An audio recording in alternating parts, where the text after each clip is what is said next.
We begin this half hour with a behind-the-scenes look at Hollywood. Maybe you've wondered how a star's hair, makeup, and costume stay consistent throughout a movie that's filmed in bits and pieces over weeks or months. A new book pulls back the curtain to reveal how it's done. The title is Styling the Stars, Lost Treasures from the 20th Century Fox Archive. And Tom McLaren is the co-author. Tom, good morning. Good morning. Okay, so let's talk about the idea for this book, because your co-author is Angela Cartwright. How did you guys decide to do something like this? Well, we discovered that 20th Century Fox has a huge, just amazing archive. It's thousands and thousands of boxes of rare, mainly never before seen, never before published movie photos.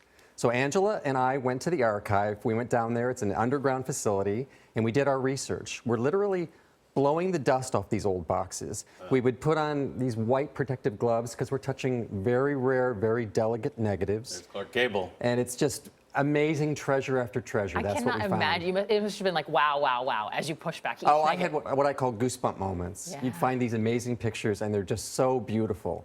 It's a bygone era of studio photography. It's back in the day when they had professional photographers come in with high-end cameras, often 2¼ film, and they would just take these beautiful, pristine quality pictures. And these were basically to make sure that the actors would wear the same clothes for continuity in scenes. The primary theme of the book is continuity photos. They're just rare candids behind the scenes for hair, makeup, and wardrobe purposes. It's to ensure that the actor looked consistent scene to scene, day to day. Why'd you guys stop? Because it goes from 1930 to 1970. Why'd you stop right there? Yes, in the 1970s it switched to Polaroids, and of course nowadays it's digital. Yeah. So it's lower quality images. It's what I call disposable digital images.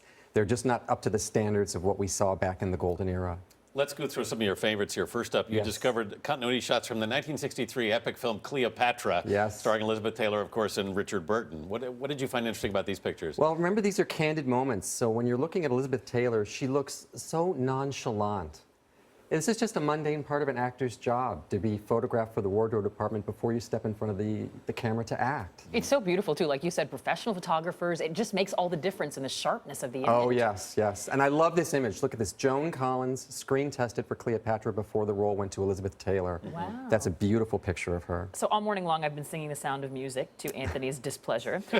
Let's look at the photos from the 1965 classical musical. Yes, yes. Well, my co-author Angela Cartwright played Brigitte von Trapp in the film. And what struck me in the photos also is that a lot of people think the movie was shot entirely in Europe, in Salzburg.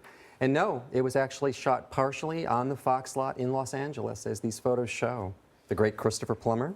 The Von Trapp children, that's so cool. Yes. It was a challenge for wardrobe continuity with children. They kept growing throughout production, because the movie took about a year to make, beginning to end. You also have shots from the 1958 film The Young Lions, which had a very unique cast. That's one of my favorites in the book. You've got Marlon Brando, Dean Martin, and Montgomery Clift. And you've got this serious war-themed drama. But what struck me is these guys, they're smiling, they're joking around, they're having fun. You always picture that, you know, Brando's going to be the serious, iconic actor, but he's actually having fun while making this movie. So I love those pictures. Okay, so which is your favorite? I'm sure everybody asked that. Oh, boy. There's a picture of Judy Garland in Valley of the Dolls. It was to be her last film. And it's the last continuity pictures ever taken of Judy Garland. She worked a few days before she was replaced by another actress. So how rare and cool is that? For a movie geek like me, you love stuff like that. Tom McLaren, it's a great book. Thank you so much for being with us, Styling the Stars. Thank you.